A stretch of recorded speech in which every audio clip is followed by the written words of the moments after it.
Bale, ano sir, tagal na siya, taon na injury sa basketball. Tapos di ko siya pinahilot kasi akala ko maayos lang. Oo. Tapos nawala na yung baga niya. Kasi nung first time lumaki. Tapos nung mga 7 days, laging ayos na. Kaya lang parang hindi na ako nakapaglaro. Pagka tumalon ako na pagbagsak ko yun. Parang pilay ka na kagad automatic. Oo, automatic pilay na agad. Ibig sabihin nakalis yung nung tuhod mo. Nung paghilom, hindi siya nakabalik sa saktong posisyon niya. Kasi dapat, pagtatalon tayo, pagbagsak natin, wala tayong aray. Kumbaga, kaya natin ganyan. Pero ikaw, pag tinry mong tumalon, kahit nga ngayon, halimbawa kasi, pag nagsasala kami kasi, kapag nakaload. Pagka tumayo ako, bigla na lang babalik. Tapos nakaganyan na ako, ano to? Hindi na may ayos yung tayo. Lalaki nga ng konti. Mamaga. Oo, pero mga 7 days, mawala na naman yung ano niya. Wala sa time. Sige sir. Okay. Eid Mubarak sa inyo mga kapatid na Muslim. Higa ka, sir. Nailalakad pero... Yan. Yun nga, pag naiipit, tapos pag nakakatag, pilay ka na naman. Eh syempre, mahalaga sa inyo. Magsala. Tandaan nyo, ang pagsasala ng Muslim, makaluhod. Tatayo, luhod ulit. Siyempre, pag tumukod to, tapos hindi na maibalik, hindi na sila makaluhod. Masaktan sila. Kailangan maayos natin tuhod na to.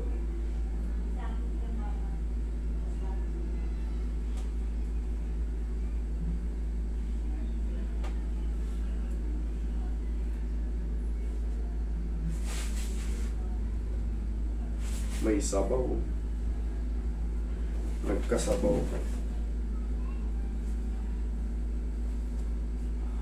Ito yung bunga ng pamamagana. May sabaw ng konti. Oh. Oh, pero noon na parang may hangin. Oo, sir. Nangyayari talaga to. Nangyayari talaga to. Yung tinutubig yung tuhod. Ibig sabihin na nagkaroon ka ng meniscus tear or alin man dyan sa mga ligaments mo. Ayan o. Pero ginagawa rito, kung gusto mo kagad makabalik yan, sinasaksyon lang to, sinisip-sip lang. Walang operation, tusok lang yan. Sisip-sip na yan.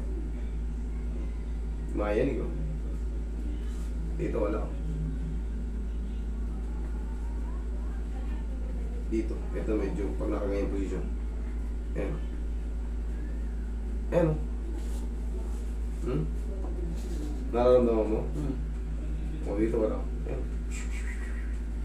Alam mo yung plastic balloon na nilagyan mo ng tubig, ganun-ganunin mo. O kaya yung plastic lang na tagi 1 kilo, ganun-ganunin mo. Ganun ang pakaramdam mo. Ayan. Kaya pala, sir, pagka ganito kasi yung tuhod mo, hindi mo ito maipupuwersa. Pagbasang-basa yung tuhod natin, once na bumagsak tayo ng parang medyo alanganin ng konti, kahit konti lang, para yung tuhod natin, bibigay siya. Then, ang pinaka-the best dito, sir, pag na-align ko to, may tutupi mo na to, may luluhod mo to. Ang problema, prone ka na sa twisted knee. Yun ang magiging diferensya. Kasi, kailangan maalis tong sabaw na to. Diba na magato nun before? Kamo magang-maga, tapos nawala na may mga maga. Ang problema, yun nga, pag napupuwersa, pag nagtatanong, bumibitaw siya. Kasi basang-basa.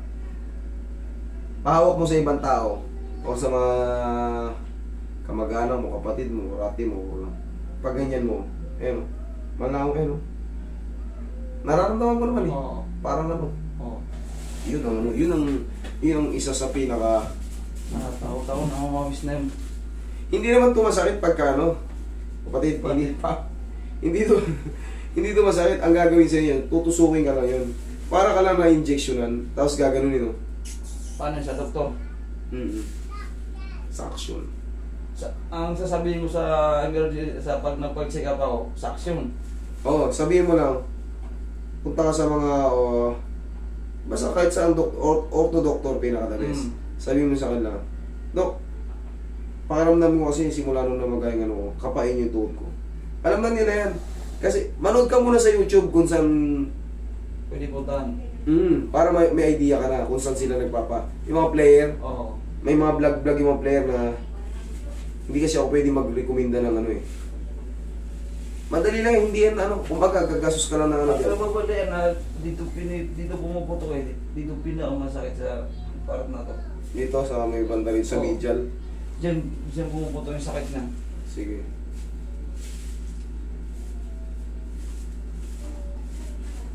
Pero gusto mo matuyo ka agad yan, pwede naman matutuyo yan, medyo ano nga lang. Magbabike ka lang na magbabike. Magbabike na magbabike. Oo, maano yan. Ano pwede? Magbike ka. Payos yung bike ng anak ko, gamitin mo. Oo, magbike ka, idol. Para ano yan. Pag binike yan, mapapalitan ng mga ano yan. Magmamasel kasi yan. Tapos pag napawisan ka, lalabas yan. Kahit pa paano. Pero kung pinakagusto mo mabilis na ano, treatment talaga. Suction talaga. Relax lang.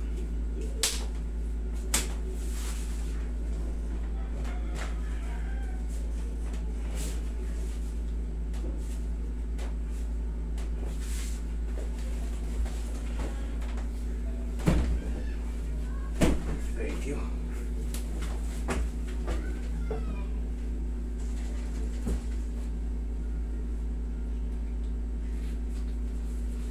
Bike mo lang itong i-bike. Titigas siya, no? Dito. Tigas siya. Mga ganyan, no?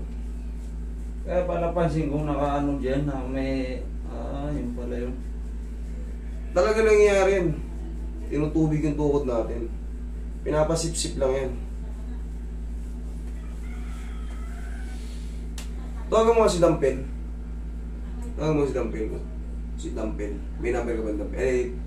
Hindi ko friend yun. Hindi ko friend si Dampel. Tatanungin sana natin kung saan hospital siya nagpasip-sip eh. Kasi nagpapasip-sip din ng tuhod yun. Varsity kasi yan dati. Siyempre, bunga ng mga injury. Tigasan mo to. Sipa mo. Tigasan mo. Sipa mo. Ito. Laksan mo. Isa pa. Ganyan lang. Pag kung sakaling may umipit, kunyari, naglakad ka, o yan, nagsala ka. Umipit. Upo ka sa bangko. Pero siyempre, pag nagraraka ka na, hindi ka na makaganyan, kailangan sumunod ka muna sa ano eh. Pero alam naman ni Allah yan eh. Yung iba nga nakaupo lang eh. Siyempre, injury. Yung ibang nagsasala, eh siyempre galing ako Saudi. Alam ko yung iba. Iba nakaupo lang talaga pag sila baba. Let's tingin mo, luhod ka nga. Tingnan mo nga kung masasaktan ka pa. Dito. Pag nakaganto eh. Ganyan. Yan, patamahin mo kasi. Yan. Yan, alam mo. Ganyan. Wala na. Sige, isa pa. Ganyan kasi magsala ang Muslim, mga kapatid. Tapos Okay. minsan pagka tayo ko ng ganyan, bigla na lang. Iipit. Iipit. Ganun na ako. Oh, ito nga, kunyari, yan, katulad yan, wala na, upo rito. Upo rito. Ganito man yan, kunyari, sakaling man na, sakali. Sa susunod, siyempre, 5 beses kayo magsala. Ayan. Go. Yanigin mo lang, tigasan mo rin yung taas. Yan. Ititigasan to. Oo. Tapos ganyan. Okay na yun, isa lang. Basta palagi matigas yun doon. Pwede ka na ulit magsala niyan. Okay, sige, kahit run. Tumalon ka ngayon. Okay. Okay, pantay na yan. Ang problema lang nga dyan, basa nga lang yung tuhod mo, idol. Pantay na yan. Ang problema nga lang, talaga. Nakita mo naman, nararamdaman mo naman, ginagano natin yun. Para may tubig. Kasi pansin ko talaga minsan yun eh, nakaganyan yan, nakalubog. may parang bubukol. Oo, nung una ito. Ayan, tubig yan. Kaya pala. Tubig yan. Nangyayari talaga yun sa mga injury. Gawa nung yung sobrang maga, yung katas nun, kasi nga nagkaroon ng partial tear. Saan mapupunta yung partial tear? Ang itsura nun parang manilaw-nilaw na ano, parang tuwid na may dugo-dugo. Ganun itsura nun. Pero pag sinaksyon yun, wala, saglit lang yun. Saglit lang yun, wala pang 10 minutes yun. Maraming salamat. Oo, sir. Kahit sa advice, napanood